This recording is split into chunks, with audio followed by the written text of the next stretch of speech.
ये ऐसा मुनफरिद गांव है जहां कोई बेनमाजी नहीं, कोई भिखारी नहीं है, तमाम कब्रें एक जैसी हैं। यहाँ पर कोई तंबाकू नशी नहीं करता, मसाजिद में निकाह किया जाता है और शादियां बिल्कुल सादा होती हैं। तो आइए देखते हैं चक नंबर 493। सिगरेट खांसी करता है, ये दीवारों पर एक पब्लिक सर्विस मैसेज पे लिखा हुआ है और इस पूरे गांव में कोई भी सिगरेट नहीं पीता और ना ही कोई दुकानदार अरसे दराज से सिगरेट रखता है। हमने भी इसकी खोज लगाने की सोची है, तो आइए कुछ दुकानों पे चलते हैं और उनसे पूछते हैं कि क्या वाकई यहाँ सिगरेट नहीं मिलता।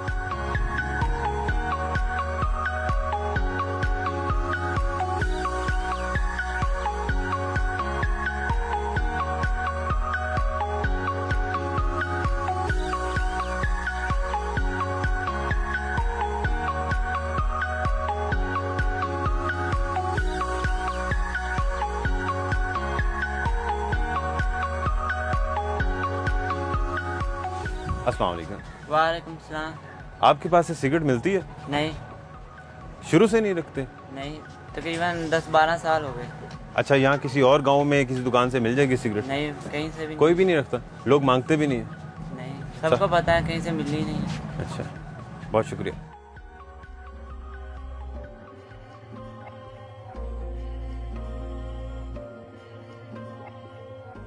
जहां इस गांव में बहुत सी चीजें मुनफरिद हैं, वहीं दौर जदीद के हिसाब से एक अनोखी बात यह भी है कि यहाँ कब्रिस्तान में मौजूद तमाम कब्रें एक जैसी हैं और इस शहर खामोशा में तमाम कब्रें कच्ची हैं।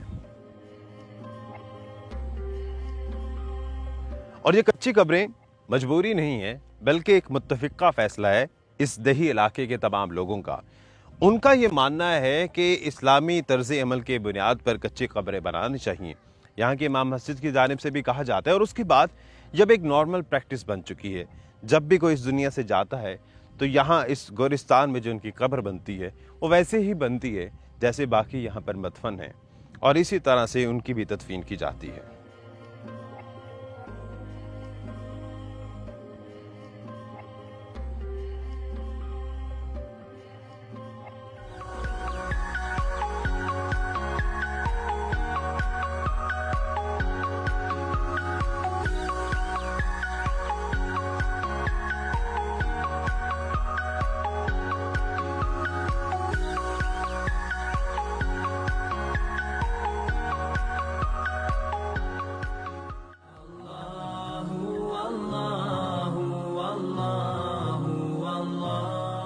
यहाँ के उलमा कराम ने इस दही इलाके के लोगों को ऐसी तलकीन की कि अब यहाँ पर कोई बेनमाजी नहीं है और कोई भिखारी नहीं है, हर कोई अपना अपना काम करता है।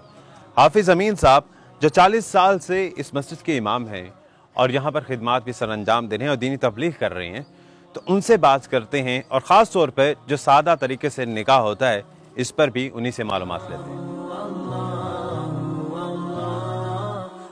कोई काम भी अचानक नहीं होता है, हर काम का एक पस मंज़र होता है। तो यहाँ 90 साल से ये इदारा यहाँ दीनी इदारा कायम है। अच्छा। और उस दीनी इदारे में बड़े बड़े जलीलुल क़दर किस्म के असातिज़ा किराम अपने अपने वक़्त के जो असातीन फ़न थे ना, वो यहाँ पढ़ाते रहे। माशाअल्लाह। तो चूँकि इस किस्म के बड़े बड़े अहले इल्म जहाँ हों वहाँ उनका एहतराम भी ज़्यादा होता है, तो इसलिए लोगों में एक तो दीनी शऊर पैदा हो गया उन उलमा के यहाँ दर्स देने, जुमे पढ़ाने और इस किस्म के कामों से।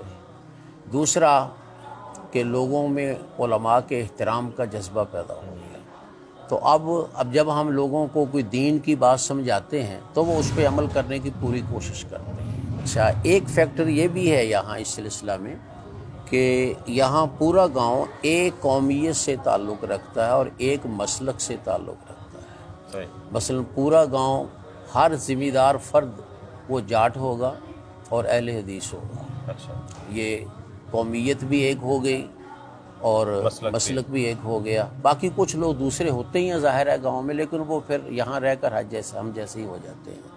ये भी एक सबब है मामलात में इख्तलाफ ना होने का या मुज़ाहमत ना होने का। तो इसलिए अब हम जिस अच्छे काम की तरफ इनकी तवज्जो दिलाते हैं, अल्हम्दुलिल्लाह ये लोग खुशी के साथ उस पर अमल करते हैं। ये जो आप तब्दीलियाँ आपने सुनी हैं या देखी हैं, तो इनका असल वजह यही है उन तब्दीलियों की कि यहाँ उलमा का एहतराम है, उनकी बात सुनी जाती है, उस पर अमल किया जाता है।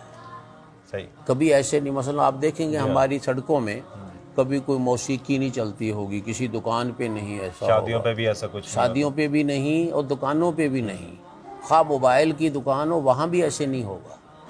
इसी तरह सड़कों में आवाज़ नहीं आएगी, टीवी है लोगों के पास लेकिन घरों में है, वो घरों में हमने कहा है कि आवाज़ पस्त रखें, गली में आवाज़ ना आए। अगर कभी गली में आवाज़ आए, कोई मसलन मैं गुजर रहा हूँ या कोई और बुजुर्ग, तो वो रोकते हैं कि भाई आवाज़ ऐसा करो। तो कोई ये नहीं कहता कि हमारी मर्जी, अपने घर में जो मर्जी करें, बल्कि वो कहते हैं ये वो गलती होगी, किसी बच्चे ने कर दिया, और फिर ठीक कर लेते हैं। ये एक अच्छा जज्बा यहाँ मौजूद है। और ख़ास तौर पे जो बाकी सोशल चेंजिंग्स आई हैं, जैसे यहाँ से सिगरेट नहीं मिलता जी, लोग सादगी से मसाजिद में निकाह करते हैं, कब्रिस्तान का तज़किरा हुआ, और शादी ब्याह पे भी कोई ऐसी तकारीब नहीं होती, ये लोग खुश दिली से कबूल करते हैं। एक माहौल ऐसा हो गया, या फिर उसके लिए बाज़ औक़ात ऐसा होता है कि कोई सोशल प्रेशर भी उन पर होता है? हाँ, ऐसे कोई पाबंदी तो नहीं है कि किसी को जुर्माना होता हो या कोई ऐसी बात, ये नहीं है तो पाबंदी उनकी ज़ाती तौर पे आयद करदा है, तो लेकिन कुछ ना कुछ अखलाकी दबाव ज़रूर है। मसलन हम ये कहते हैं कि अगर किसी शख्स ने शादी के मौके पर कोई फायरिंग की, या अगर कोई शादी के मौके पर आतिशबाजी की, तो हम उसके निकाह में या उसके वलीमे में शामिल नहीं होंगे, बल्कि लोगों को कहेंगे शामिल ना हो। तो इस चीज़ का फिर असर होता है, लोग कबूल भी करते हैं। एक दो वाक़यात ऐसे हुए कि जहाँ फिर उन्होंने, किसी ने गलती की तो उनके वलीमे में कोई भी नहीं गया, अच्छा, कमी तक नहीं गया, उस रिश्तेदार भी नहीं गए, उनको माजरत करना पड़ी। तो जाहिर है जब एक दफ़ा ऐसा हो जाए तो फिर सब लोगों को तवज्जो हो जाती है। इस गांव में फिर उन बेटियों वाले के लिए कितनी आसानी होती होगी, जिन्हें जहेज नहीं जोड़ना पड़ता होगा, लंबे लंबे खर्च नहीं करने पड़ते होंगे। जहेज तो खैर एक कौमी, हमारे सारे मुल्क में ही एक लानत कह लें इसको, चाहे या यूं कहें कि इसका गलत इस्तेमाल लानत बन चुका है। बहर सूरत कम अज़ कम ये है कि यहाँ फजूलियात नहीं है, पैसे ज़ाय नहीं होते हैं। शादी के लिए पैसे नहीं जोड़ने पड़ते होंगे। जोड़ने तो पड़ते हैं लेकिन ज़ाय नहीं होते, ज़ाय नहीं होते। हाँ, ये भांड मिरासी और इस किस्म के लोग जो यहाँ, बाद लोग मुजरों पे हज़ारों रुपए लगा देते हैं, ऐसी चीज़ें अल्हम्दुलिल्लाह यहाँ ऐसा कोई शख्स नहीं आता, अपने तरफ से ही नहीं आता। सिगरेट के मसला में भी ऐसा ही है कि लोगों को कायल किया गया कि भाई सिगरेट जो है ये नशे की इब्तिदा है, जो सिगरेट शुरू करेगा उस पर किसी वक्त भी ख़तरा है किसी नशे का, लेकिन अगर कोई सिगरेट से महफूज है तो वो नशा भी नहीं करेगा। तो चलो पुराने लोग तो जो थोड़े बहुत मुलव्वस हैं वो तो हैं, कम अज़ कम नई नस्ल को महफूज किया जाए, नई नस्ल को बचाया जाए। तो इसलिए फिर लोगों ने इस बात को कबूल किया कि अच्छी बात है, और दुकानों पे उनके सिगरेट किसी ने रखे ही नहीं। दौरे जदीद में आजकल में मोबाइल टेक्नोलॉजी का दौर है, तो क्या नई आने वाली नस्ल इन तमाम तब्दीलियों से मुत्तफिक है, खुश है? आप देख रहे हैं कि अभी तक तो मुत्तफिक हैं, इंशाअल्लाह आइंदा भी मुत्तफिक रहेंगे, हम तवक्को यही रखते हैं, क्योंकि इन चीज़ों में अल्लाह ताला की मर्ज़ी भी शामिल है। तो अल्लाह ताला दिलों को बदलने पे कादिर होते हैं। मोबाइल टेक्नोलॉजी वाकई है ये, लेकिन इसका ये मतलब नहीं कि वो इन रिवायात की खिलाफ वर्जी करेंगे। बहुत शुक्रिया कारी साहब आप।